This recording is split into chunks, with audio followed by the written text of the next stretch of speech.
சிராஜ் இந்த இடத்துல தேவையா இல்லையா? என்னை பொறுத்த வரைக்கும் தேவை. ஏன்னா ஹர்ஷித் ராணாவை உள்ளே கொண்டு வந்தது ஒரு கேம்பிள் நான் சொல்லுவேன். அவருடைய மெயின் இஷ்யூ வந்து இப்போ வந்து of late is very inconsistent. Because அவர் inconsistency is equal to Siraj. என்னை பொறுத்த வரைக்கும் சிராஜோட ஷெல்ஃப் லைஃப் இஸ் ஓவர். ஓவரா இல்ல ஓவர்னா ஓவர். OVER. ஓகே. 5 ஸ்பின்னர் தேவையா? பும்ரா இல்லாத போது அந்த இடத்த இட்டு நிரப்புறதுக்கு பும்ரா அளவுக்கு யாரும் கிடையாது. இந்த டோர்னமெண்ட்டுக்கு ஸ்பின்னர்ஸ் வழியாக தான் நம்ம ஆட போகிறோம். ஸ்பின்னர்ஸ் தான் அட்டாக்கிங் ஆப்ஷன் அப்படிங்கிற மாதிரி உள்ளே போயிட்டாங்க. அதனால வருண் சக்கரவர்த்தி ஒரு எக்ஸ்ட்ரா பேட்ஸ்மேன் எடுத்துருக்கலாமோ? இவங்க சொன்ன மாதிரி ஒரு எக்ஸ்ட்ரா பேட்ஸ்மேன் எடுத்துகிட்டு போயிருக்கலாம். திருப்பியும் ஒரு பலியாடு இருக்காங்க உள்ள, யார்? ராகுல். சரிங்களா, நீங்கள் ராகுலை உள்ளே கொண்டு வந்துடுவீங்க. அந்த இடத்துல ஓப்பனிங் கொண்டு வந்துடுவீங்க. ஓப்பனிங் இல்லையா, ஒன் டவுன் இல்லையா, அப்படியே கீழே போய் 9 டவுன் கூடயும் பேட்டிங் ஆடுறதுக்கு அவர் ரெடியாக இருக்காரு.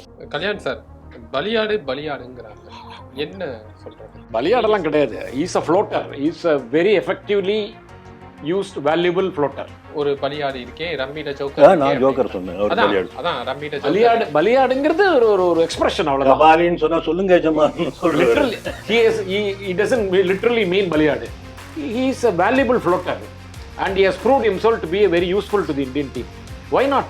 பூனும் சொல்லலாம், புஷ்பான்னு சொல்லலாம். Each coach has got his own strategy. You can't blame him. He has succeeded now. வெற்றி பெற்ற மனிதர்களை பேசுவது நியாயமே இல்லை சார். நான் யாரையும் ப்ளேம் பண்ணல சார். பாகிஸ்தான் கூட நான் அப்படி எடுத்துக்க மாட்டேன். New Zealand is a powerful team. என்னை பொறுத்த வரைக்கும் நியூசிலாந்து தான் New Zealand match will be the match to watch. New Zealand is a very tough team. நியூசிலாண்டுக்கு அதாவது அடித்து ஆடக்கூடிய பிளேயர்ஸும் இருக்காங்க, நின்று ஆடக்கூடிய பிளேயர்ஸும் ரெண்டுமே இருக்காங்க அவங்களுக்கு. ஆஸ்திரேலியா பற்றி எப்போவுமே சொல்லுவோம், ஐசிசி டோர்னமெண்ட்ஸை சூப்பராக விளையாடுவாங்கன்னு. ஆனால் இந்த வாட்டி ஆஸ்திரேலியா செமிஃபைனல் வரத்துக்கே ததிகினத்துவம் தான். இந்தியா நியூசிலாந்து இங்கே அங்கே வந்து I still put my money on England. I agree with. அவங்க டீம் இருக்கு, அவங்ககிட்ட நல்ல டீம் இருக்கு. So South Africa, England, India, New Zealand. இந்த டாப் 4ல டாப் 2 யார்? இந்தியாவுக்கு டெஃபினட்டாக சான்ஸ் இருக்குது. இந்தியா டெஃபினட்டாக வந்துடுவாங்க, ஃபைனல்ஸ் விடுவாங்க. சவுத் ஆப்பிரிக்கா அண்ட் இந்தியா நான் எதிர்பார்க்குறேன் ஃபைனல்ஸ். இந்தியா ஆப்கானிஸ்தான் சர்ப்ரைஸ் மூவாக இருக்கு. இந்தியா சவுத் ஆப்பிரிக்கா தான் my choice. South Africa is a very good team.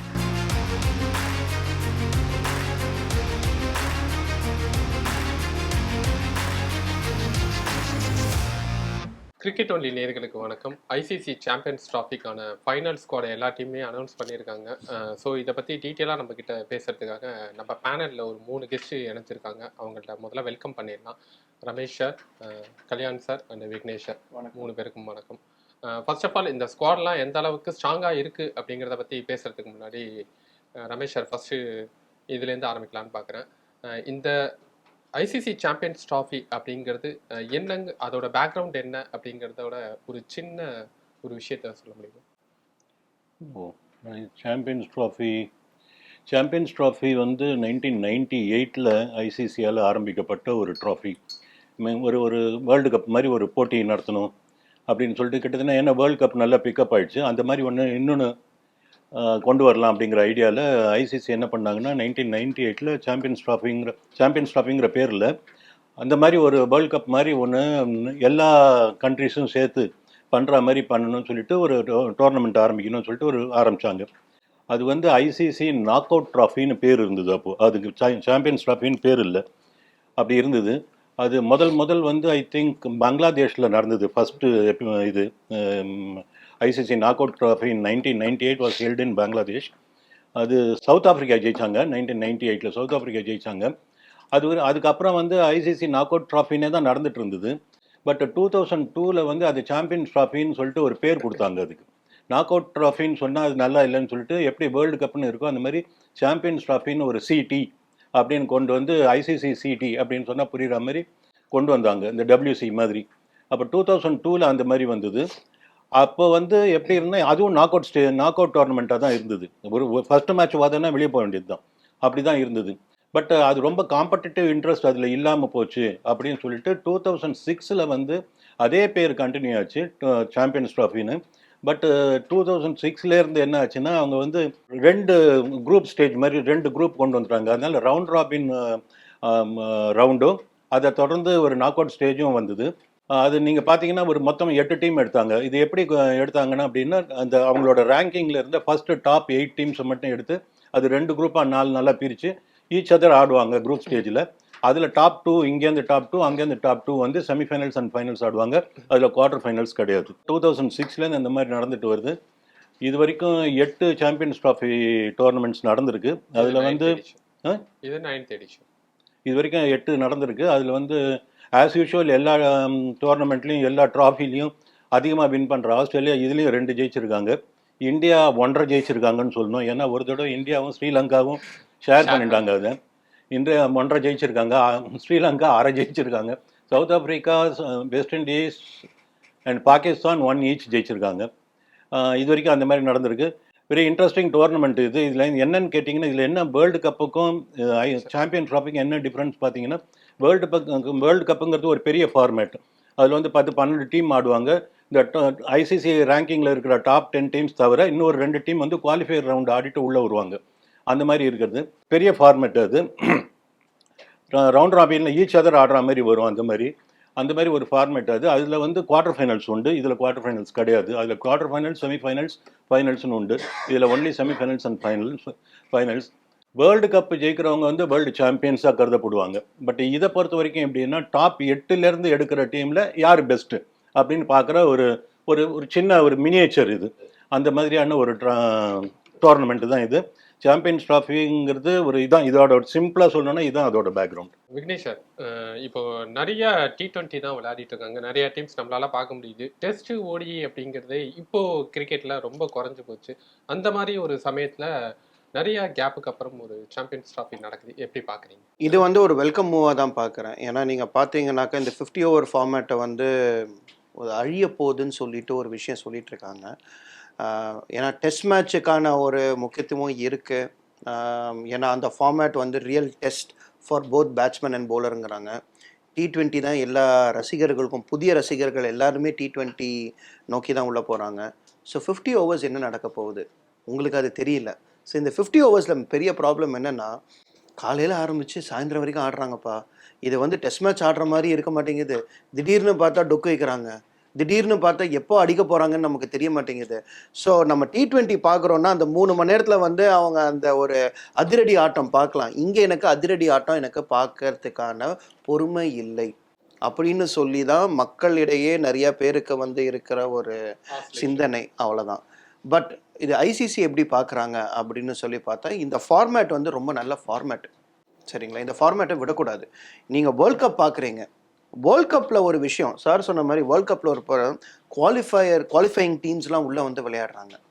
ஆனால் நீங்கள் பார்த்தீங்கன்னா இந்த பெஸ்ட்டு டாப் 8 டீம்ஸ் தான் இருக்காங்க. இவங்க கூட மோதும்போது மட்டும்தான் அந்த சுவாரஸ்யம் வரும். இப்போ நீங்கள் என்ன பண்ணுவீங்க, குரூப் ஸ்டேஜில் போய் ஒரு மேட்ச் இருக்கும்போது இந்தியா வர்சஸ் ஒரு குவாலிஃபயர் நெதர்லாண்ட்ஸ்னு வச்சுக்கோங்களேன், அதுக்கான ஒரு மேட்சை போய் பார்க்கறதுக்கு நிறைய பேர் இஷ்டப்பட மாட்டாங்க. அது தெரிய போகுது இந்தியா தான் வின் பண்ண போவாங்க, ஒன் சைடட் கான்டெஸ்ட்னு. இந்த சாம்பியன்ஸ் ட்ராஃபி பொறுத்தவரையில் எல்லா 8 அணிக்குமே சான்ஸ் இருக்குது. ஏன்னா இது டாப் 8 டீம்ஸு, யாரை வேணாலும் வின் பண்ணுறதுக்கான சான்சஸ் இருக்குது.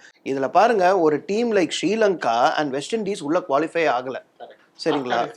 ஆப்கானிஸ்தான் உள்ளே இருக்காங்க, பங்களாதேஷ் உள்ளே இருக்காங்க. ஸோ அந்த consistency is also the key.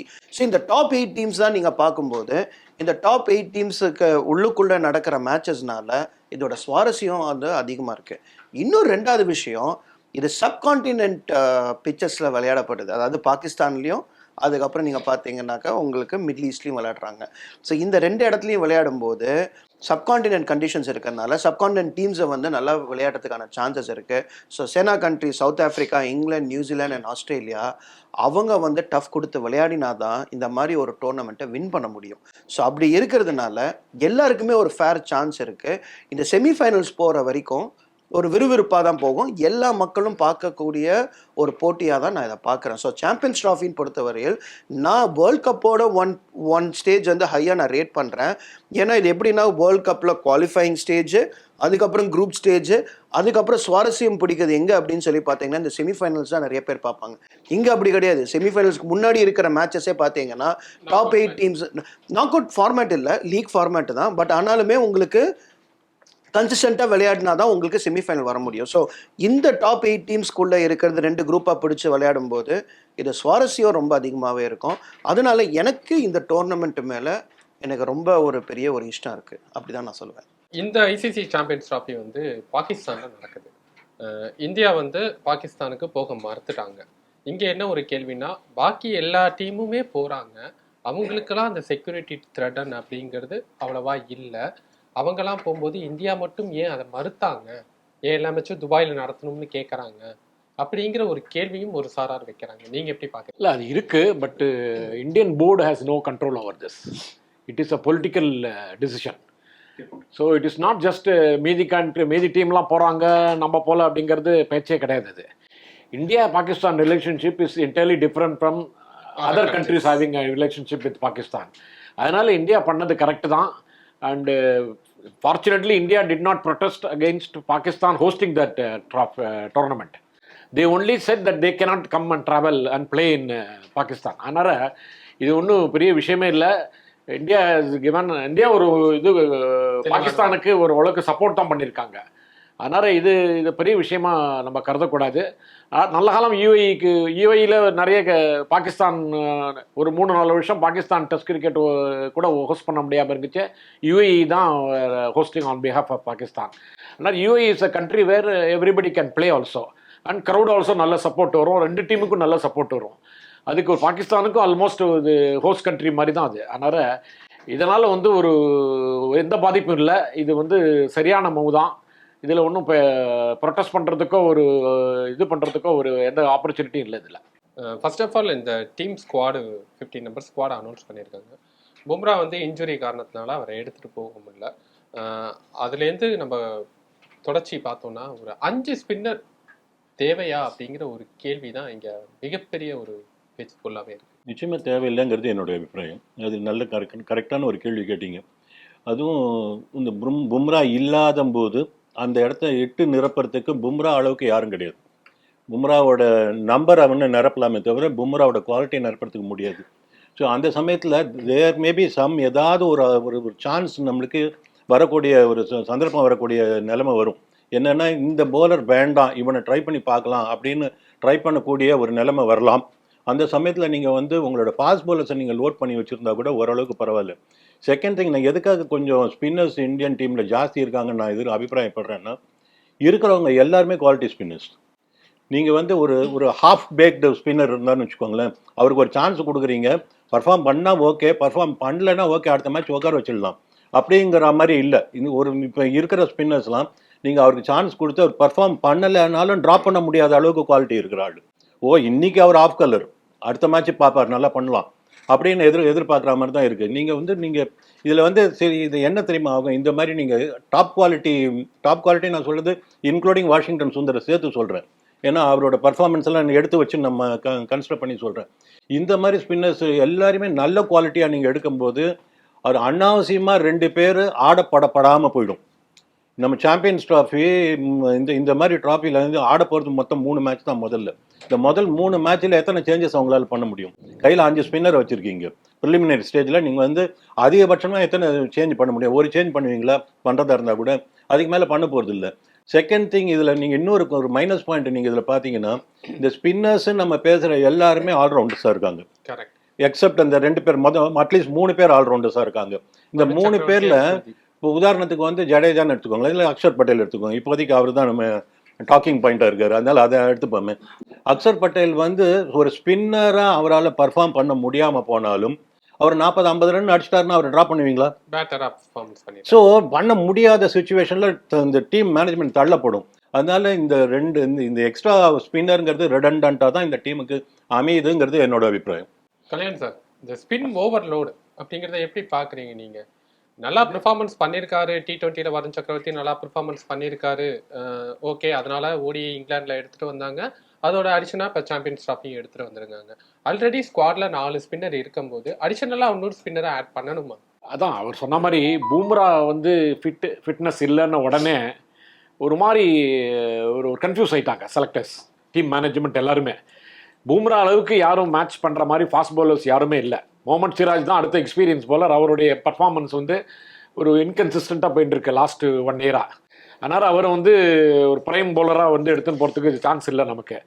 So அவங்க கிளியராக I think they formed firm opinion that இந்த டோர்னமெண்ட்டுக்கு ஸ்பின்னர்ஸ் வழியாக தான் நம்ம ஆட போகிறோம், ஸ்பின்னர்ஸ் தான் அட்டாக்கிங் ஆப்ஷன் அப்படிங்கிற மாதிரி உள்ளே போயிட்டாங்க. அதனால வருண் சக்கரவர்த்தி நல்லா பர்ஃபார்ம் பண்ணிட்டாரு. அவர் வந்து ஆல்மோஸ்ட் லைக் பூம்ரா மாதிரி எப்போ வேணால் எந்த ஸ்பெல்லில் வேணால் விக்கெட் எடுத்து கொடுக்க முடியுங்கிற ஒரு நம்பிக்கையை கொடுத்துருக்காரு அவருடைய பர்ஃபார்மன்ஸ்னால. உண்மை என்னென்னா T20 தான் நிறைய ஆடி இருக்காரு அவர். இன்னும் 50 ஓவர் மேட்சஸ் நம்ம ஆடல. பட் இருந்தாலும் ஒரு T20 ஃபார்ம் அந்த அளவுக்கு நம்பிக்கை கொடுத்துருக்கு இந்தியன் டீமுக்கு, இந்தியன் மேனேஜ்மெண்ட்டுக்கு. அதனால அவங்க வந்து வருண் சக்கரவர்த்தி மேலே நல்லா நம்பிக்கை வச்சுருக்காங்க. இன்ஃபேக்ட் ஃபஸ்ட்டு சாய்ஸே வருண் சக்கரவர்த்தி தான் இருக்குமோ 11ல் அப்படின்னு ஒரு அந்த அளவுக்கு இப்போது நிலைமை இருக்குது. என்னை பொறுத்த வரைக்கும் இதை வந்து நான் வந்து தப்பான மூன்னு சொல்ல மாட்டேன். வேறு யாரை எடுப்பீங்க? எந்த ஃபாஸ்ட் பவுலரை வந்து அடிஷனலாக எடுத்துன்னு போயிருப்பீங்க? அவரை வந்து டோர்னமெண்ட்டில் போய் எக்ஸ்போஸ் பண்ணி ஃபெயிலியர் ஆகிட்டானா ரொம்ப ப்ராப்ளமாக போயிடும். அவரோட கரியரும் ஸ்பாயில் ஆகிடும், இந்தியன் டீம் சான்சஸும் ரொம்ப இதுவாகிடும், கஷ்டமாயிடும். அதனால என்ன பொறுத்த வரைக்கும் இந்த ஸ்பின்னரும் விளையாட வைக்கிறதும் கிடையாது. ஒரு எக்ஸ்ட்ரா பேட்ஸ்மேன் எடுத்துருக்கலாமோ? அதுதான் அந்த எக்ஸ்ட்ரா பேட்ஸ்மேன் விட்டுட்டு தானே இப்போ வருண் சக்கரவர்த்தி எடுத்திருக்காங்க. பூம்ரா இவர் ஜெய்ஷ்வால் எடுத்துட்டு தூக்கிட்டு தான் அவன் எடுத்திருக்காங்க. பட் அவங்க வந்து பேட்டிங் நல்லா செட்டில் ஆகிடுது அப்படிங்கிற ஒரு ஃபர்ம் ஒப்பீனியன் வந்துடுது செலக்டர்ஸ்க்கு. ஓப்பனிங் பேட்ஸ்மேன் செட்டில் ஆகிடுது, 1 டவுன் பேட்ஸ்மேன் நல்லா ஆடுறாரு. விராட் கோலி இஸ் ப்ரூவன் இது. ஸ்ரேயஸ் ஐயர் நல்ல ஃபார்மில் காமிச்சிட்டாரு. மீதி எல்லாம் ஆல்ரவுண்டர்ஸ் எல்லாம் நல்லா ஆடுறாங்க. ராகுல் இருக்காரு, நல்லா பேட்டிங் ஆடுறவர். ரிஷப் பந்தும் நல்லா பேட்டிங் ஆடுறவர். எப்படி வேணா மாத்திக்கலாம், யாரை வேணா மாத்தலாம். இப்ப ராகுலை மட்டும் மாத்திருக்காங்க, அவ்வளவுதான். இப்போதைக்கு யாரை வேணா எப்படி வேணா மாத்தலாம். அதுதான் கம்பீருடைய அவருடைய each coach has got his own strategy. You can't blame, he has succeeded no. வெற்றி பெற்ற மனிதர்களை பேசுவது நியாயமே இல்லை சார். நான் யாரையும் பிளேம் பண்ணல சார். அதான் டிராவிட்னு பேர் வச்சவங்க எல்லாருக்குமே இந்த மாதிரி நடக்குது அப்படிங்கும் போது அது ஒரு கேள்வி கிடையாது. ராகுல் player himself is willing to adjust. Only bowling மட்டும் தான் போடல அவரு. அதையும் கத்துருந்தா அவரு அதையும் கொடுத்திருப்பாரு. அதுக்கு வேணா நீங்க உங்களுடைய சஜஷன் ஆகுனா நான் வந்து கம்பீருக்கு போன் பண்ணி சொல்லிடுறேன். இதை நான் வந்து ஒரு வேற மாதிரி நான் பாக்குறேன். இவர் சொன்ன மாதிரி, அதாவது நீங்க கேட்டீங்க இந்த 5 bowlers தேவையா அப்படின்னு சொல்லிட்டு. நம்ம வந்து இது கொஞ்சம் ஒரு முன்னாடி ஒரு ஹிஸ்ட்ரி போய் பார்ப்போம், சரிங்களா? அதாவது சாம்பியன்ஸ் ட்ராஃபி நம்ம வின் பண்ணியிருக்கோம் 2013-14 கடைசியாக வின் பண்ணோம்னு நினைக்கிறேன் இங்கிலாண்டில்.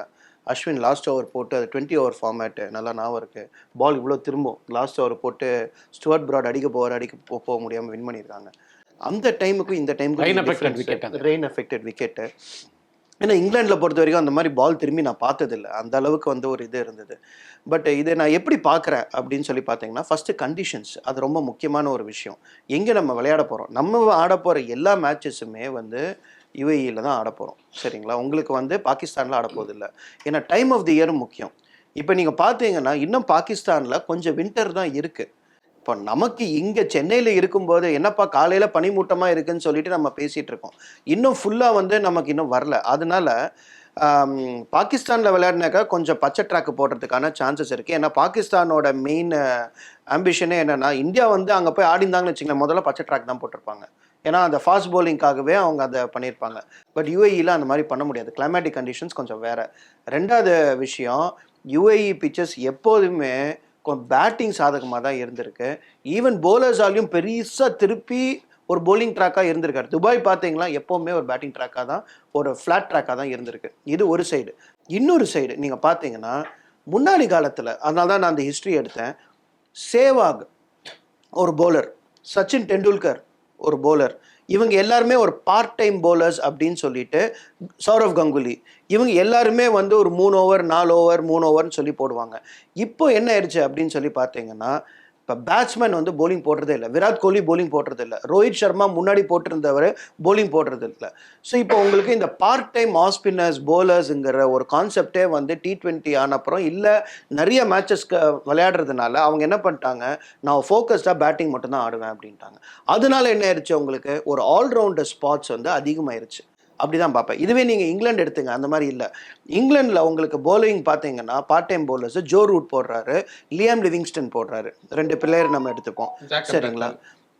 இருக்காங்க. பட் இவங்க மட்டும் நான் batting pure batsman who are bowlers நான் சொல்கிறேன், சரிங்களா? Who can pole few overs. Australia எடுத்துங்க, டிராவிஸ் ஹெட், கிளென் மேக்ஸ்வெல், சரிங்களா? இந்தியாவில் யார் அந்த மாதிரி இருக்காங்க, சரிங்களா? இல்லை. அப்படி இருக்கும்போது இப்போ உங்களுக்கு புது சாய்ஸஸ் ஆஃப் பிளேயர்ஸ் பார்த்தீங்கன்னாக்க, ஜடேஜா, அக்ஷர் பட்டேல், வாஷிங்டன் சுந்தர், 3 பேர் உள்ள வந்துட்டாங்க, சரிங்களா? இப்போ இவன் சொன்ன மாதிரி ஒரு எக்ஸ்ட்ரா பேட்ஸ்மேன் எடுத்துகிட்டு போயிருக்கலாம். ஜெய்ஸ்வால் bowling போடுவாரா? bowling போட்டு விக்கெட் எடுத்திருந்தாருன்னா அவர் ஆட்டோமேட்டிக் சாய்ஸ் வாஷிங்டன் சுந்தரே உட்கார வைக்கிறதுக்கான வாய்ப்புகள் இருந்திருக்கு. இப்போ அந்த டாப் இல்லை, கில்லு பேட்டியா bowling போடுறது இல்லை, ஜெய்ஸ்வால் bowling போடுறது இல்லை, ரோஹித் சர்மா bowling போடுறது இல்லை, ஓகேங்களா? உங்களுக்கு விராட் கோலி டாப் 4ல் உங்களுக்கு யாருமே இல்லைங்க, சரிங்களா? அப்படி இல்லாத போது தான் உங்களுக்கு இந்த ஆப்ஷன்ஸ்லாம் வர ஆரம்பிக்குது. இது வந்துருந்துச்சுன்னு வச்சுங்களேன், அக்ஷர் ஜடேஜா 2 பேருமே தேவையில்லை, ஒரு ஆள் தான் அப்படின்னு சொல்லிட்டு போர்ட் டிசைட் பண்ணியிருப்பாங்க. அதுதான் நான் என்னோட ஒரு பாயிண்ட் கரெக்டாக நீங்கள் கரெக்டான இதுதான் அப்போ அரைவ் பண்ணீங்க. பட் என்னோட பாயிண்ட் என்னென்னா, அந்த ஸ்டேஜில் கூட நீங்கள் டாப் எண்டில் வந்து ஒரு கை சுற்றுறதுக்கு ஆளே கிடையாது. நீங்கள் கரெக்டாக சொன்னீங்க, சேவாக் போட முடியும், தெண்டுல்கர் போட முடியும், கங்குலி போட முடியும். அப்படி இருந்த ஒரு சுச்சுவேஷனில் திடீர்னு அந்த 3 பேர் சேர்ந்து ஆளுக்கு 2 ஓவர் ப்ளஸ் ஒரு ஆல்ரவுண்டர்கிட்ட ஒரு 4 ஓவர் கொடுத்து முடிச்சிருவாங்க. அந்த மாதிரி ஒரு 5th bowler-ஓட இதை ரோல் அந்த மாதிரி பண்ணிட்டு இருந்தாங்க, பண்ண முடியும். அது இல்லாத பட்சத்தில் இந்த மாதிரி பண்ண வேண்டியிருக்குன்னு சொல்கிறீங்க. அப்போ கூட எனக்கு என்ன தோணுது அப்படின்னா, அந்த சமயத்தில் கூட அதுக்காக கூட நீங்கள் நிதிஷ்குமார் ரெட்டியை ஃபுல் ஃப்ளெட்ஜட் பேட்ஸ்மேனை எடுத்து ஹீ கேன் ஆல்சோ போல்ங்கிற மாதிரி ஒருத்தர் மேலே ஏற்றிருக்கலாம். அப்படிங்கிறது பேக்கப் தான். அது நீங்கள் எப்படி இருந்தாலும் அவர் 11ல் ஆட போகிறது இல்லை. பேக்கப்பை வைக்கிறது கூட ஒரு பாண்டியாவுக்கு ஒரு பேக்கப் இருந்த மாதிரியும் இருக்கும். அந்த ஸ்பின்னருக்கு இந்த 5 லோடு இல்லாமல் ஒரு 4 எடுத்துட்டு ஒரு நிதிஷ்குமார் ரெட்டி கொடுத்தா மாதிரியும் இருக்கும். அந்த மாதிரி பண்ணிருக்கலாங்கிறது என்னோட அபிப்பிராயம். நிதிஷ்குமார் ரெட்டி உள்ள கொண்டு வந்து தான் ரைட்டான மூவ் வந்திருக்கும். I think is not fit. Fitness problem. Kalyan sir, இப்போ பும்ரா இல்ல, ஷமி மட்டும்தான் ஒரு எக்ஸ்பீரியன்ஸ் பவுலர். ஹர்ஷதீப் இருக்காரு, அவரும் கொஞ்சம் இன்னும் எக்ஸ்பீரியன்ஸ், T20ல நல்லா பண்ணிட்டு இருக்காரு, ஓடிஐக்கு இன்னும் எக்ஸ்பீரியன்ஸ். ஹர்ஷித் ராணாவும் சேம் கேட்டகரி. சிராஜ் அப்படிங்கிற ஒரு பிளேயரை எடுத்துட்டு போயிருக்கலாமா கூடாது? இல்லை, இப்போ பாருங்க, அவங்க 11 இப்போ எப்படி இருக்குன்னு எனக்கு என்னுடைய கணிப்பு என்னன்னா, Mohammed Shami is your spearhead of the fast bowling attack. இப்போ வந்து பாண்டியா வந்து will become number 2 bowler. Is 6th bowler இருந்தவர் 3rd bowler வந்தவர் இப்போ 2nd bowler வரப்போறாரு. மீதி 3 பேரும் ஸ்பின்னர்ஸ் தான். 10 ஓவர் அவர்கிட்ட இருந்து வாங்க முடியாது இல்ல? யாரு வாங்குவாங்க? இப்போ வாங்குறாங்க, இப்போ நிறைய போடுறாரு. இப்போ அதனால ரெஸ்ட் கூட கொடுக்காம போட்டுட்டே இருக்காரு பாருங்க பாண்டியாவை. பாண்டியா ஐ திங்க் அவங்ககிட்ட பேசியிருக்காரு. பாண்டியா ஃபிட்னஸும் கன்ஃபார்ம் ஒரு கான்ஃபிடன்ஸா இருக்கு இப்போ செலக்டர்ஸ்க்கும் சரி, கேப்டனுக்கும் சரி, கோச்சுக்கும் சரி. ஸோ அந்த மாதிரி மூவ் பண்ணிட்டாங்க. இவர் சொன்ன மாதிரி UAE பிச்சில் பச்சை ட்ராக் கொடுக்க போகிறதுக்கு சான்ஸே இல்லை. ஃபிளாட் ட்ராக்ஸ் தான் வரப்போகுது. Flat track which possibly can turn on the last 10 overs or 15 overs தான் இருக்க போகிறது. So primarily 2 fast bowlers and 4 spinners with 3 of them are all-rounders. இப்படி வந்துருத்தனால Indian team looks like a more balanced attack. இதான் என்னுடைய கணிப்பு. நீங்க சொல்லுங்க சார், சிராஜ் இந்த இடத்துல தேவையா இல்லையா? என்னை பொறுத்த வரைக்கும் தேவை. ஏன்னா ஹர்ஷித் ராணாவை உள்ளே கொண்டு வந்தது ஒரு கேம்பிள் நான் சொல்லுவேன். ஹர்ஷித் ராணா வந்து லிமிடெட் ஆப்பர்ச்சுனிட்டிஸில் கொஞ்சம் பண்ணியிருக்காரு, இல்லைன்னு சொல்லலை. பட் கன்சிஸ்டன்சி நீங்கள் பார்த்தீங்கன்னா சிராஜ் கிட்ட கன்சிஸ்டன்சி இருக்குது, சரிங்களா? ஹர்ஷித் ராணா எதுக்கு எடுத்தாங்க அப்படின்னு சொல்லி பார்த்தீங்கன்னா, இன்னும் கொஞ்சம் டால் ஃபாஸ்ட் bowler, கரெக்டுங்களா? 6.2 கொஞ்சம் ஆமாம். எனக்கு அந்த ஒரு டெலிவரி வந்து இவருக்கு போட்டார். அதாவது நீங்கள் பார்த்தீங்கன்னா ஹாரி ப்ரூக்கு ஒன்று போட்டார், இங்கே பட்டு பின்னாடி வந்து கேட்ச் இருந்தது. அது ஒரு சர்ப்ரைஸ் மூவாக வந்து அந்த இது இருந்தது. மேபி அதில் தாட் ப்ராசஸ் நான் வந்து இன்னும் கொஞ்சம் இந்த ஷார்ட் பிச் டெலிவரிஸை அவங்கள இன்னும் கொஞ்சம் இது கொண்டு வரதுக்கு. ஆனால் என்னை பொறுத்த வரைக்கும் இதெல்லாம் ஆடிடுவாங்க. அன்றைக்கி ஒரு மேட்ச்சில் ஒரு சர்ப்ரைஸ் வச்சுருந்ததுக்காக அவங்க ஊர்லேயும் இருக்காங்க. அங்கே ஜோஃப்ரா ஆர்ச்சர்லேருந்து உங்களுக்கு அந்த எனக்கு ரொம்ப பிடிச்ச ஒரு சமீபத்தில் ஒரு போலர் பார்த்தீங்கன்னா, இந்த வில்லியம் ஓ ரவுக்கின்னு சொல்லிட்டு வந்து நியூசிலாண்டில் இருக்கார். செம்மையாக அவரும் அந்த டால் லாங்கி ஃபாஸ்ட் bowler அவங்க எல்லாருமே வச்சுருக்காங்க. ஸோ ஏதோ ஒரு மேட்ச் இந்த மாதிரி இருக்கிறதுனால எனக்கு பொறுத்த வரைக்கும் ஹர்ஷித் ராணா ஏன் அப்படின்னு சொல்லி பார்த்தீங்கன்னா, ரன்ஸ் நிறைய லீக் அவுட் பண்ணுவார், சரிங்களா? ஸோ இந்த ரன்ஸ் லீக் அவுட் பண்ணும்போது இன்னொரு இடத்துல போய் பிடிச்சி போடணும். அதுக்கு சிராஜுக்கு நான் போய் கொடுப்பேன். ஏன்னா சிராஜுக்கு ஸ்விங்கும் இருக்கு, பால் வந்து திடீர்னு ஒரு பால் நல்ல ஆஃப் கட்டர் வந்து உள்ள கொண்டு வந்துட்டே இருப்பாரு. ஸோ அந்த ஒரு ஆஸ்பெக்ட்ல பாத்தீங்கன்னா எனக்கு சிராஜ் வந்து ரொம்ப செட்டில் போலரா நான் பாக்குறேன். அவருடைய ஃபார்ம் தான், அவருடைய ரீசன்ட் ஃபார்ம் இன்கன்சிஸ்டன்சி தான் அவரை வந்து தள்ளிடுத்த வெளியில. Is no doubt a good bowler, அதை பத்தி சந்தேகமே கிடையாது.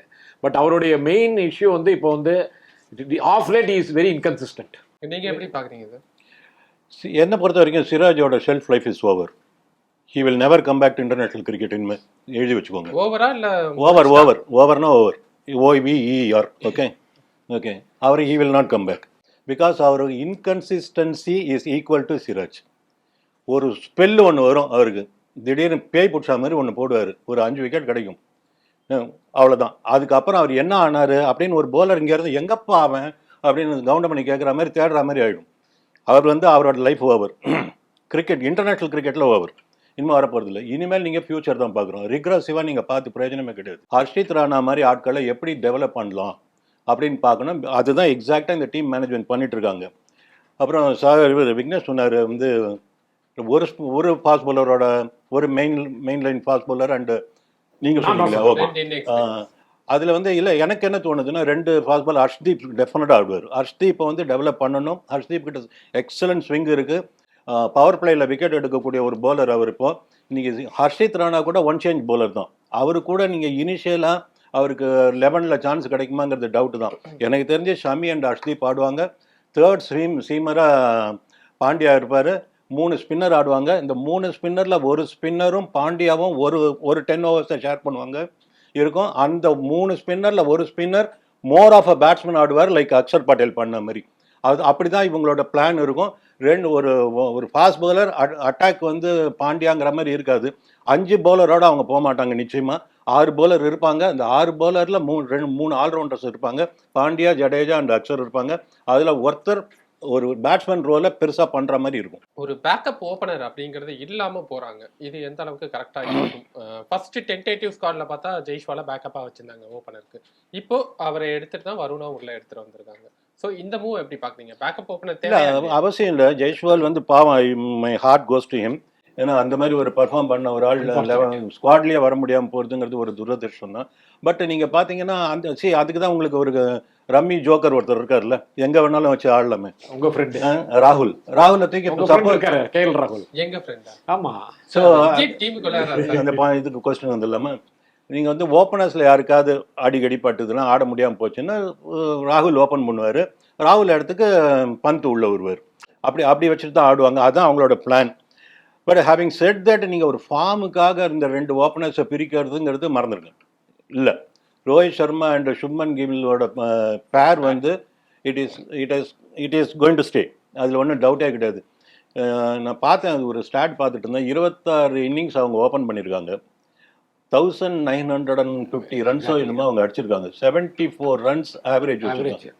74 அவங்களோட ஆவரேஜ், ஓப்பனிங் பார்ட்னர்ஷிப் ஆவரேஜ். ஒன்றும் நகர்த்தவே முடியாது நீங்கள் அதில். ஸோ அதை டேம்பர் பண்ணி அதுக்கு பதிலாக இவரை அனுப்பலாமா, அவரை 1 டவுன் இறக்கலாமா அப்படிங்கிற மாதிரி பார்க்குறதுக்கு இல்லை. அந்த டெம்டேஷனே இருக்கக்கூடாதுங்கிறதுனால தான் ஜெய்ஷ்வாலே எடுக்கல அவங்க. நான் ஜெய்ஷ்வால் எடுத்திருந்தா ஒருவேளை ஜெய்ஷ்வாலை ரோஹித்தோட ஓப்பன் பண்ண வச்சுட்டு 1 டவுன் கில்ல ஆடலாமாங்கிற ஒரு இதெல்லாம் வரும். அவங்களுக்கு ஒரு யோசனை வரும். அந்த மாதிரி யோசனையே கொடுக்கூடாதுன்னு சொல்லிட்டு அந்த கதவை போட்டிட்டாங்க அவங்க. ஸோ இப்போ இருக்கிற ஓப்பனர்ஸ் பெர்ஃபெக்ட்லி ஆல்ரைட். ஒருவேளை ஏதாவது அவங்களுக்கு வந்து இன்ஜுரி ப்ராப்ளம் ஏதாவது வந்தால், I repeat, injury problem, not form problem ஒரு ஸ்கோரிங் ப்ராப்ளம். இன்ஜுரி ப்ராப்ளம் ஏதாவது வந்தால் ராகுல் ஓப்பன் பண்ணுவார், பந்து உள்ள வரதுக்கு சான்ஸ் இருக்குது. நீங்கள் எப்படி பார்க்குறீங்க இந்த மூவ்? எனக்கு அவர் சொல்கிற மாதிரி my also heart goes out to Jaiswal. ஏன்னா நான் வந்து இந்த left and right hand combination opening ஸ்பெல்லில் வந்து நான் கொஞ்சம் நேரம் பார்ப்பேன். ஏன்னா பால் கொஞ்சம் மூவ் ஆகும்போது அந்த கன்சிஸ்டன்சி பிடிச்சி போடணுன்னா ஒரு எக்ஸ்பீரியன்ஸ் பவுலரால் தான் நல்லா பண்ண முடியும். அண்ட் ஜெய்ஸ்வால் நல்லா விளையாடி கொடுத்துருக்காரு. இப்போது போர்டுக்கு வந்து ஒரு சின்ன கன்ஃபியூஷன் இருக்குது. நான் யாரை வந்து பண்ணோம்? கில்லு வந்து பிஜிடி சீரீஸில் அடிக்கல, ஜெய்ஸ்வால் தான். ஜெய்ஸ்வால் பார்த்தா ஃபார்மில் இருக்கார். ஜெய்ஸ்வால் உட்கார வச்சுட்டு கில்லுக்கு சான்ஸ் கொடுத்தாங்க. நீங்கள் நிறைய சான்ஸ் கொடுக்க ஒரு இன்கன்சிஸ்டன்ட் பிளேயரும் வந்து கன்சிஸ்டன்சி வந்துடும். சரிங்களா? அதுதான் வந்து ஒரு உண்மை. ஏன்னா இப்போ நீங்கள் உள்ளே போய் பார்த்தீங்கன்னா, இப்போ நிறைய பேர் ஒரு விவாதம் என்ன ஓடிட்டுருக்குன்னா, திருப்பியும் கருண் நாயரை பற்றி நிறைய பேசுகிறாங்க. சரிங்களா? கருண் நாயர், ஆனால் அவர் கொடுக்குற ஒரு சான்ஸ் ஏன் கொடுக்கல? அவர் வந்து சவுத்லேருந்து வந்திருக்காரு, என்னெல்லாமோ இந்த மாதிரி நிறைய டாக்ஸ்லாம் போயிட்டுருக்கு. பட் நம்ம ஒரு விஷயம் சொல்லணும், யாரை நீங்கள் பேக்கப் பண்ண போகிறீங்க அப்படின்னு சொல்லி பார்க்கும்போது நீங்கள் 2 பேரையும் நீங்கள் பேக்கப் பண்ணி ஆகணும். யார்? கில்லும் உங்களோட ஃபியூச்சர் ஸ்டாரு, ஜெய்ஸ்வாலும் ஃபியூச்சர் ஸ்டாரு. சம்டைம்ஸ் கில்லை பண்ணுறாங்க, சம்டைம்ஸ் வந்து ஜெய்ஸ்வாலை பண்ணுறாங்க. எனக்கு ஒரு ஆசை என்னன்னா, அந்த லெஃப்ட் ஹேண்ட் ரைட் ஹேண்ட் காம்பினேஷனுக்கு தான் நான் பார்க்குறேன். நான் வந்து கில் மேலே நான் குறை சொல்லலை, ஜெய்ஸ்வால் மேலே குறை சொல்லலை. பட் நீங்கள் ரோஹித் சர்மாவை வெளியே எடுக்க முடியாது. Captain, opening batsman. ஃபியூச்சர் எப்படி இருக்க போகிறதுனா கில் அண்ட் ஜெய்ஸ்வால் தான் வந்து ஒரு ஓப்பனிங் ஸ்லாட்டில் வர போகிறாங்க. Vice captain. இந்த மாதிரி ஆனதுனால நீங்கள் வேறு யாரும் இல்லை, ஜெய்ஸ்வால் இல்லை. சார் சொன்ன மாதிரி இன்னொரு முக்கியமான விஷயம், இந்த 1 டவுனை வந்து கில்ல கொண்டு வரலாமா அப்படின்னு சொல்லி ஒரு ஆஸ்பெக்டை, அது டெஸ்ட்டில் தான் முடியும், உங்களுக்கு 1 டேல முடியாது. ஏன்னா 1 டேல உங்களுக்கு விராட் கோலி, ஏன் டெஸ்ட்டில் வந்து விராட் கோலி நம்பர் 4ல் விளையாடுறாரு, இதில் நம்பர் 3ல் விளையாடுறாருன்னா, பால் வந்து இன்னும் ஸ்விங் இருக்குது. உங்களுக்கு டெஸ்ட்டில் பார்த்தீங்கன்னா இன்னும் ஃப்ரெஷ்ஷாக இருக்கும், விக்கெட்டு கொஞ்சம் இதுவாக இருக்குது. ஸோ விராட் கோலி அவ்வளோ சீக்கிரமாக எக்ஸ்போஸ் பண்ண வேண்டாம் அப்படின்னு சொல்லி ஒரு இதுதான். ஒன் டேல நம்பர் 3ல சூப்பராக விளையாடி கொடுத்துருவார். அவரோட அக்ரெசிவ் டெம்பரமெண்ட்டில் சூப்பராக விளையாடி கொடுத்துருவார். ஸோ டாப் 3 வந்துருச்சு. இதுக்காக நீங்கள் அதுக்கப்புறம் வந்து நீங்கள் கில்லை வந்து நம்பர் 4 5 கொண்டு வர முடியுமா? கொண்டு வர முடியாது. அதுதான் உண்மை. ஸோ சார் சொன்ன மாதிரி 2 பேரும் சொன்ன மாதிரி திருப்பியும் ஒரு பலியாடு இருக்காங்க உள்ள. யார்? ராகுல். சரிங்களா? நீங்கள் ராகுலை உள்ளே கொண்டு வந்துடுவீங்க. அந்த இடத்துல ஓப்பனிங் கொண்டு வந்துடுவீங்க. ஓப்பனிங் இல்லையா, ஒன் டவுன் இல்லையா, அப்படியே கீழே போய் 9 டவுன் கூடயும் பேட்டிங் ஆடுறதுக்கு அவர் ரெடியாக இருக்காரு. அந்த மாதிரி தான் வந்து இது பண்ணுறாங்க. ஆனால் ஒரு ஆள் எப்படி நீங்கள் மாத்துறீங்க? சரிங்களா? ஏன் உங்களால் அதுக்கு ஒரு கில்லை வந்து அந்த மாதிரி ஆட முடியாது, ஜெய்ஸ்வால் ஆட முடியாதா? இல்லை, ராகுல்னா அடாப்டபிலிட்டி. கரெக்டுங்களா? நீங்கள் சொன்ன மாதிரி ராகுல் டிராவிட், இப்போ வந்து KL ராகுல். சரிங்களா? ராகுல்னு பேர் வச்சாலே அடாப்டபிலிட்டி தான். அதுதான் வந்து வந்துருச்சு. ஸோ இது வேற யாரும் அடாப்ட் பண்ண முடியாது. அதனால வந்து வரைக்கும் சரி. ஆமாம், அதனால. ஆனால் இந்த அடாப்டபிலிட்டி இதில் ஒரு நல்ல விஷயமும் இருக்குது. அடாப்டபிலிட்டி இருக்கிறதுனால தான் அவர் பிளேயிங் லெவன்லையும் ஆடுறதுக்கான சான்சஸும் அதிகமாக இருக்குது. வராரு. சரிங்களா? ஸோ அப்படி தான் நான் பார்க்குறேன். பட் ஒரு ஜெய்ஸ்வாலுங்கிறது வெளியில் டாப் 14லேயே இல்லாத போது, அந்த ஸ்குவாட்லேயே இல்லாத போது எனக்கு அது ஒரு வருத்தமாக தான் இருக்குது. சூப்பரான பிளேயர். ஒரு லெஃப்ட் அண்ட் ரைட் ஹேண்ட் காம்பினேஷனில் ரோஹித் சர்மா அடிக்கலனா கூட அங்கே ஜெய்ஸ்வால் வந்து ஒரு சூப்பர் ஸ்டார்ட் எடுத்து கொடுத்துருவாரு. கல்யாண் சார், பலியாடுங்கிறாங்க, என்ன சொல்றது? பலியாடெல்லாம் கிடையாது. Is a floater. Is a very effectively used valuable floater. இதுக்கு மேலே I can't explain anything. Is such a vital member of the Indian team now. இவங்க ரெண்டு பேருமே அந்த ஒரு வார்த்தையை தான் சொல்றாங்க. அதான் ஒரு பலியாடு இருக்கே, ரம்மிட ஜோக்கர். நான் ஜோக்கர் சொன்னேன், அவர் பலியாடு. அதான் ரம்மிட பலியாடுங்கிறது ஒரு எக்ஸ்பிரஷன், அவ்வளவுதான். பாலின்னு சொன்னா சொல்லுங்க ஜமா சொல்றாரு. Literally he doesn't literally mean பலியாடு. He is a valuable floater and he has proved himself to be a very useful to the Indian team. Why not? பூனும் சொல்லலாம், புஷ்பான்னு சொல்லலாம். Why not? He can be used as a floater, as a to the benefit of the Indian team. அந்த மாதிரி வேற எந்த பிளேயரையுமே ஏன் drain பண்ணல? Try பண்ணலன்னா இவர் இருக்காரு, ட்ரை பண்ணிட்டு இருக்கோம். பண்ணலன்னு கேக்குறேன். இவர் ட்ரை பண்ணிட்டு இருக்கோம். இவர் வந்து is willing to support and cooperate. So they are not thinking of anybody else as other cricketer. Last ஓடியில அவரோட பொசிஷன்ல அவரை இறக்கி விட்டப்போ 40 ரன் 28 பால்ல கன்சிடர் பண்ணாரு. இதே ஃபர்ஸ்ட் 2 ஓடி பார்த்தோம்னா பின்னாடி இறக்கப்பட்டாரு. பெரிய ஸ்கோர் அவரால் பண்ண முடியல. அது பெரிய ஸ்கோர் பண்ணாத காரணம் அவர் வந்து லாஸ்ட் 5-10 ஓவர்ஸ்ல லாட்டரி சார். அது you can anybody can fall. அப்ப இந்த எபிலிட்டி அவருக்கு இல்ல. அதெல்லாம் கிடையாது. You are wrong. I don't agree with you. என்ன காரணம்? he is a man with ability. அதனால தான் அவர் அப்படி ட்ரை பண்றாங்க. இல்லை, நீங்கள் இன்னொரு விஷயம் இதில் பார்க்கணும். நீங்கள் அவர் சொல்கிற மாதிரி லாஸ்ட் 5-10 ஓவர்ஸில் உங்களுக்கு எவ்வளோ பால்ஸ் கிடைக்கும்? அவர் என்ன உங்களுக்கு வந்து 40 பால் 100 ரன் அடிக்க பிளேயரா? கிடையாது. சரிங்களா? அடிப்பார். ஆனால் அவருக்கு அவர் ப்ராப்பர் பேட்ஸ்மேன். அவர் வந்து நீங்கள் வந்து ஹிட்டிங் பேட்ஸ்மேன் கிடையாது உங்களுக்கு. அப்படி ப்ராப்பர் பேட்ஸ்மேன் இருக்கும்போது நீங்கள் எய்தர் ஓப்பனிங் கொடுக்கணும், மிடில் ஆர்டர் கொடுக்கணும். நீங்கள் லாஸ்ட்டில் 4 down 5 down கொண்டு வந்து லாஸ்ட் 10 ஓவர்ஸில் வந்து 10 ஓவரில் 100 ரன் அடினாக்கா அது எவ்ரி டைம் நடக்க போதில்லை. ஏதோ ஒரு மேட்ச்சுக்கு ஏதோ ஒரு சேஸ் பண்ணி கொடுக்கணும், ஒரு டோட்டல் செட் பண்ணி கொடுக்கணும் போது ஒரு அக்ரெசிவ் ஆடலாம். அது 1 out of 4 மேட்சஸ் நடக்கும் தவிர 3 out of 4 மேட்சஸ் வந்து ராகுல் கிட்ட நடக்காது. சரி, இந்தியாவுக்கு எந்த டீம் டஃப்பா இருப்பாங்க? பங்களாதேஷ், பாகிஸ்தான், நியூசிலாந்து தான் டஃப்பாக இருப்பாங்கன்னு எனக்கு தோணுது. என்ன பாகிஸ்தானில் ஆடி இருந்தா வேற, பாகிஸ்தான் துபாயில் ஆடும்போது வேற. 3 ஃபாஸ்ட் பவுலர்ஸும் டாப் குவாலிட்டி ஃபார்மில் இருக்காங்கன்னு சொல்ல முடியாது பாகிஸ்தானை பொறுத்த வரைக்கும். பேட்டிங் அவங்களது எப்போவுமே அடிச்சா ஒரு 500 இல்லைன்னா 50 அந்த கேஸ் அவங்க. அதனால கொஞ்சம் அந்த வல்னரபிலிட்டி அவங்ககிட்ட ஆஸ் அ டீம் இருக்குது அவங்ககிட்ட. பட் இப்போ ஆஃப் லேட் அவங்க பர்ஃபார்மன்ஸ்லாம் பிரமாதமாக இருக்குது. பட் இன் பாகிஸ்தான் நல்லா இருக்குது. நம்ம பாகிஸ்தானில் ஆட போகிறது இல்லை, துபாயில் ஆடுறதுனால பாகிஸ்தான் கூட நான் அப்படி எடுத்துக்க மாட்டேன். New Zealand is a powerful team என்னை பொறுத்த வரைக்கும். நியூசிலாந்து தான் New Zealand match will be the match to watch. New Zealand is a very tough team. They have replace Southee with O'Rourke. He is bowling very well. அதான் Ferguson is a very good fast bowler. And 2 spinner allrounders அவங்க. Captain வேற. அதான் bowling வரானா first. bowlers 2 பேர். இந்த captain bowler வந்து நல்ல ஃபார்ம்ல இருக்காரு, நல்ல லீட் பண்றாரு. அதே மாதிரி Bracewell off spinner has made a comeback. He is bowling very well. I saw the match. இப்போ பாகிஸ்தான்ல நடந்த மேட்ச் எல்லாம் ரொம்ப நல்ல வேரியேஷன், ரொம்ப நல்லா போடுறாரு அவரு. ஸோ நல்ல balanced bowling attack. And Williamson கொலை வெறியில் இருக்காரு, ரெட் ஹாட் ஃபார்ம். எல்லா மேட்சிலும் அடிக்கிறாரு இப்போ. அண்டு நல்ல ரன் ரேட்டோடையும் அடிக்கிறாரு. அவர் வந்து நடுவில் கொஞ்சம் கான்வையும் ஃபார்முக்கு வந்துட்டாரு. ஆமா. இப்போ கொஞ்சம் ஒரு மாதிரி இப்படி இருந்த ஒரு ஆள் இப்போ நல்லா நல்ல ஃபுல் ஃபார்மில் ஃபுல் த்ராட்டில் இருக்கார் வேறு. அது மாதிரி opening batsman Conway is a very dependable bat. That so their overall they look like a very balanced attack.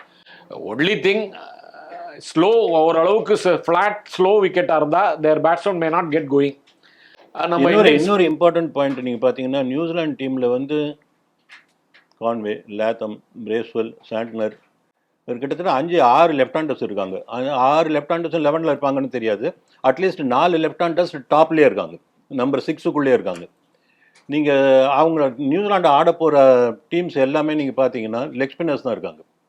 இந்தியாவில் எடுத்துக்கோங்க, லெஃப்ட் ஆர்ம் ஸ்பின்னர் அவங்களுக்கு வந்து இன்கமிங் டெலிவரி தான்.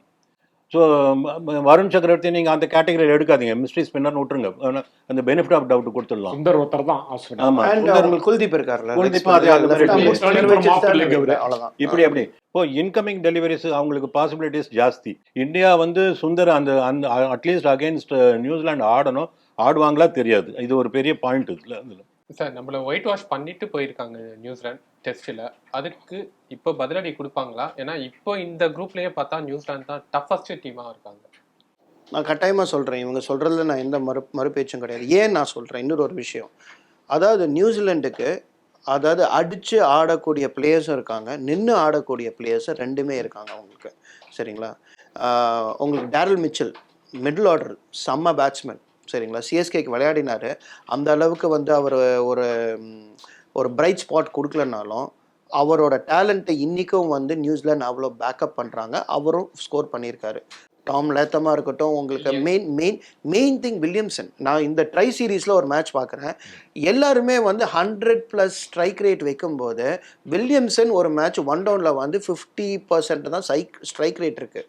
தப்பே இல்லை. ப்ராப்ளம் என்ன தெரியுமா? நீங்கள் இங்கிலாந்து எடுத்துக்கோங்க.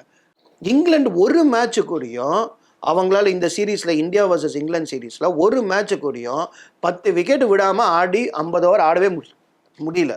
பட்டா பாகியம் விட்டா லேகியம். நான் இப்போவும் சொல்கிறேன், நான் லாஸ்ட் டைம் சொன்ன மாதிரி அது பேஸ் பால் இல்லை, புஷ் பால். 50 ஓவர்ஸில் வந்து விக்கெட்டை ப்ரிசர்வ் பண்ணி ஆட தெரிலன்னா உங்களுக்கு 300+ அடிக்க முடியறதுக்கான வாய்ப்பே கிடையாது. 20 ஓவரில் 300 ரன் அடிக்கலாம், ஆனால் 50 ஓவரில் 300 ரன் அடிக்கிறதுங்கிறது ரொம்ப கஷ்டம். சேஸ் பண்ணுறதுங்கிறது ரொம்ப கஷ்டமான.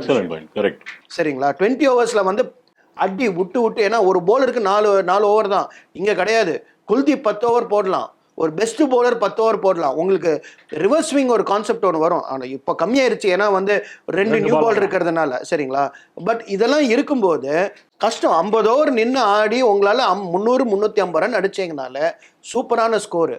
அந்த மாதிரி ஒரு விஷயத்தில் நான் ஏன் நியூசிலாண்டை வந்து நான் திருப்பி coming back to the point நியூசிலாண்டை பற்றி சொல்கிறேன்னா, நியூசிலாண்டோட கேன் வில்லியம்சனோட பேட்டிங் நீங்கள் பார்த்தீங்கன்னா என்னதான் கூட இருக்கிறவங்க அடித்து ஆடினாலும் அவர் வந்து எப்படி ஆடுவார்னா ரொம்ப காம். ஃபஸ்ட்டு பால் பாருங்கள், பால் வரும் outside off stump, slip இருக்கா இல்லையான்னு பார்ப்பாரு. இல்லைன்னு வச்சுங்களேன், அப்படியே ஒரு கிளைட் பண்ணுவார். நீங்கள் அப்சர்வ் பண்ணி சொல்லுங்கள். ஃபஸ்ட்டு பால் ஒரு கிளைட் பண்ணி ஒரு சிங்கிள் ஸ்லோவாக எடுத்துகிட்டு போவார் ஒரு கேமை.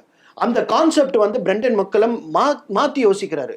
T20 ஒர்க் அவுட் ஆகலாம், ஆனால் 50 ஓவரில் அது ஒர்க் அவுட் ஆகிறதுக்கான வாய்ப்பே இல்லை. ஸோ பிரெண்டன் மெக்கலம் அந்த பேஸ் பால் கான்செப்டை கொஞ்சம் ட்வீக் பண்ணி விக்கெட்டை ப்ரிசர்வ் பண்ணாங்கன்னா, ஏன்னா அங்கே டேலண்ட் இருக்குது இங்கிலாண்டுக்கு. ஆனால் எக்ஸிக்யூஷன் பொறுத்த வரைக்கும் New Zealand better team.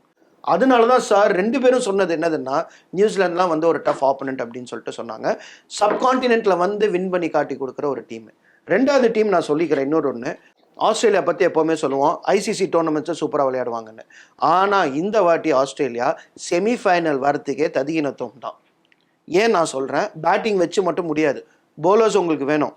Pat Cummins மாதிரி உங்களுக்கு வந்து ஒரு திங்கிங் போலர் அங்கே இருக்கணும். பேட் கமின்ஸ் இல்லை, மிச்சல் ஸ்டார்க் இல்லை, ஜாஷ் ஹேசல்வுட் இல்லை. நீங்கள் வந்து புது போலர்ஸை கொண்டு வரீங்க. அவங்க இந்த மாதிரி ஒரு சிச்சுவேஷன் அடாப்ட் பண்ணி ஆனதில்லை. பிக் பேஷ் ஆடியிருக்காங்க, ஷெஃபீல்டு ஆடியிருக்காங்க. ஆனால் வந்து உங்களுக்கு இங்கே வந்து Spencer Johnson super fast bowler, நான் அவரை குறை சொல்லலை, அந்த எக்ஸ்பீரியன்ஸ் கிடையாது. அதே மாதிரி போலர்ஸ் யார் இருக்காங்க, என்னை பொறுத்த வரைக்கும் நேதன் லியோனை வந்து இங்கே ஆட வச்சிருக்கணும். அதை விட்டுட்டாங்க.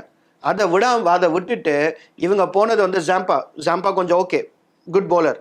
ஆனால் பேக்கப் பவுலர்ஸ் கிடையாது உங்களுக்கு ஸ்பின்னர்ஸு. நீங்கள் வந்து திருப்பி கிளென் மேக்ஸ்வெல்லையும் வந்து டிராவல்ஸ் ஹெட்டியும் தான் வச்சு நீங்கள் ஓட்ட போகிறீங்க. ஸோ போலிங் வந்து காம்பினேஷன் வீக்காக இருக்குது. அதனால தான் நான் சொல்கிறேன் செமிஃபைனல் வரதுக்கே இந்த வாட்டி வந்து ஆஸ்திரேலியா சான்ஸ் இல்லை. ஏன்னா 50 ஓவர் பொறுத்த வரைக்கும் நான் சொல்கிறேங்க, எனக்கு அந்த ஃபார்மேட்டில் பிடிச்சது என்னதுன்னா, பேட்டிங்கும் நல்லாயிருக்கும், போலிங்கும் 10 ஓவர் போடுறதுனால உங்களுக்கு விக்கெட் எடுத்தாக்க உங்களுக்கு மொமெண்டம் காலி. அது 15 ஓவரில் 5 விக்கெட் விட்டாங்கன்னு வச்சுங்களேன், அடுத்த 35 ஓவரில் நின்று தான் ஆடணும், இல்லாட்டி கேம் கிடையாது. இந்த 2 குரூப்ல டாப் 2 எந்த டீமா வரும்?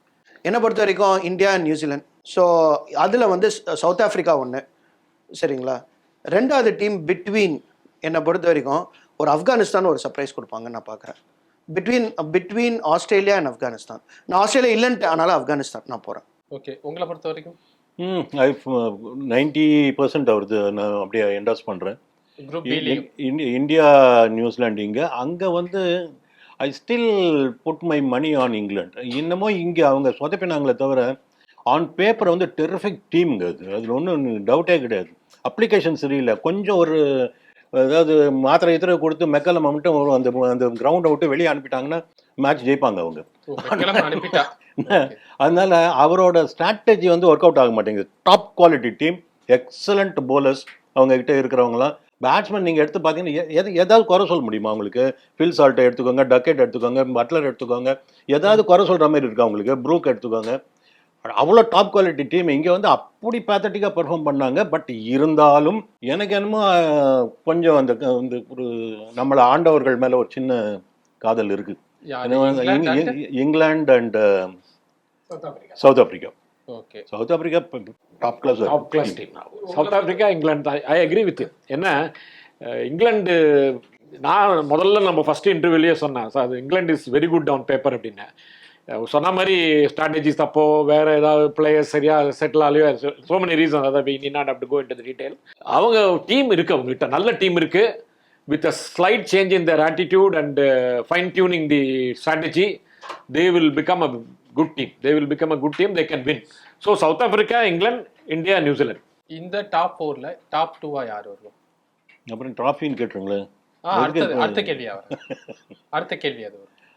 இந்தியாவுக்கு டெஃபினட்டாக சான்ஸ் இருக்குது. இந்தியா டெஃபினட்டாக வந்துடுவாங்க, ஃபைனல்ஸ் வருவாங்க. ஏன்னா செம்ம டீம் இந்தியா டீம் வந்து அவ்வளோ ஸ்ட்ராங்காக இருக்குது, ஒன்றும் பண்ண முடியாது. சவுத் ஆஃப்ரிக்கா அண்ட் இந்தியா நான் எதிர்பார்க்குறேன் finals. India Afghanistan. Afghanistan surprise மூவா இருக்கே, நீங்க சொல்றதே ரொம்ப டிஃப்ரெண்டா இருக்கு. இல்லை, ஏன்னா சப்கான்டினென்ட், சரிங்களா. ஏன்னா வந்து இப்போ எங்கே ஆட போகிறாங்கன்னு சொல்லி ஒரு மேட்ரும் இருக்குது.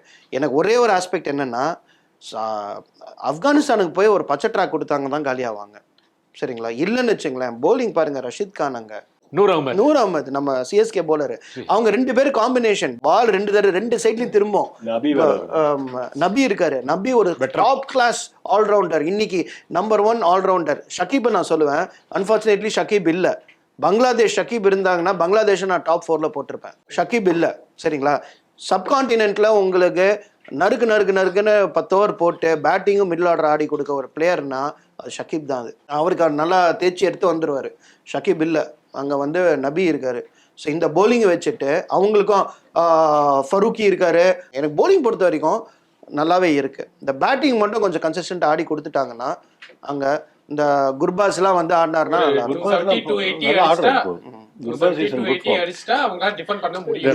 பாருங்க. அந்த கேட்சிங் மட்டும் எடுத்திருந்தாங்கன்னா, ஆஸ்திரேலியா வந்து இன்னைக்கு எல்லாருமே பேசுற ஒரு விஷயம் என்ன, அந்த கேட்ச் எடுத்துருக்க மாட்டியாடா, இந்தியாவுக்கு கப்புடா, நீ கிளென் மேக்ஸ்வெல் கேட்ச் எப்படா நீங்க விடலாம் அப்படின்னு சொல்லி தான் இந்தியன் மக்களிடம் நீங்க பாத்தீங்கன்னா அவ்வளவு வந்து ஒரு ஆக்ரோஷமான ஒரு விஷயம். இவ்வளவு விக்கெட் எடுத்துட்டு ஒரு கிளென் மேக்ஸ்வெல் விக்கெட் எடுக்க முடியலையே, அவங்களாம் ஒரு டீமா, ஃபைனல்ல வந்து அடிக்கக்கூடிய ஒரு டீமா, அவங்களுக்கு போய் நீ வேர்ல்ட் கப் கொடுப்ப அப்படின்னு சொல்லக்கூடிய ஒரு ஆதங்கம் அங்கதான் வந்தது. உங்களை பொறுத்த வரைக்கும் ஃபைனல்ஸ் இந்தியா சவுத் ஆப்பிரிக்கா தான். South Africa my choice. South Africa is a very good team, all-round team. எல்லா ஆல்ரவுண்டர்ஸ் நிறைய இருக்கிற team. Robada, if he top of the form, he can run through any team. World கப்ல final போன அதே 2 team champions trophy final வருவாங்க. Yeah, that is what என்னோட கணிப்பா தான். அடுத்தடுத்த இதில் நம்ம தீவிரமாக பேசலாம். இவ்வளோ நேரம் உங்கள் கருத்துக்களை பகிர்ந்து. தேங்க்யூ. நன்றி.